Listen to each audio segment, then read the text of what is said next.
अगले दिन जब अनाया और अर्णव लोगों के सामने आए, तो महल के रहस्यों और सच को उन्होंने सबके सामने उजागर कर दिया। लोगों की तालियां, उनके चेहरे पर गर्व और आंखों में सम्मान था। अनाया अब सिर्फ एक साधारण लड़की नहीं रही, वो अपने राज्य की रानी बन चुकी थी। लेकिन सबसे खास बात ये थी कि इस रानी के पास था उसका हमसफर अर्णव। दोनों ने मिलकर नए सफर की शुरुआत की, जिसमें डर नहीं, सिर्फ प्यार और उम्मीद थी। और फिर चांदनी रात में, जब महल की खिड़कियों से रोशनी छनकर उनके चेहरों पर पड़ी, अर्णव ने हंसकर कहा, अनाया, ये हमारी कहानी थी, लेकिन असली कहानी अब शुरू हो रही है। अनाया शर्माकर बोली, और अब ये कहानी अधूरी नहीं रहेगी, क्योंकि तुम हो मेरे साथ। दोनों के चेहरों पर चमक और दिलों में मोहब्बत थी। चांदमहल की अंधेरी परछायां अब पीछे छूट चुकी थीं।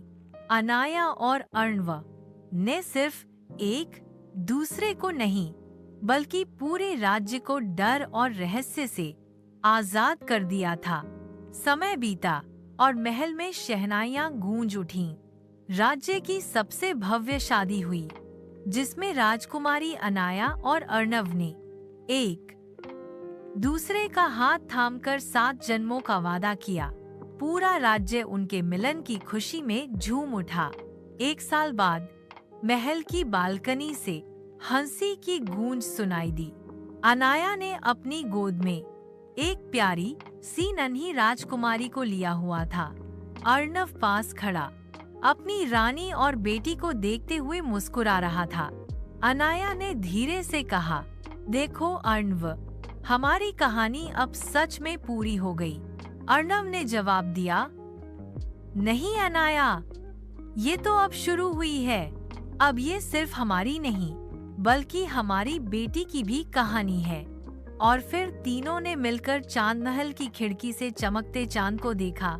जहां कभी डर छुपा था, अब वहां सिर्फ प्यार और खुशियों की रोशनी थी। अनाया कैमरे की तरफ मुस्कुराकर, दोस्तों, हमारी ये रहस्यमयी और प्यार से भरी कहानी आपको कैसी लगी?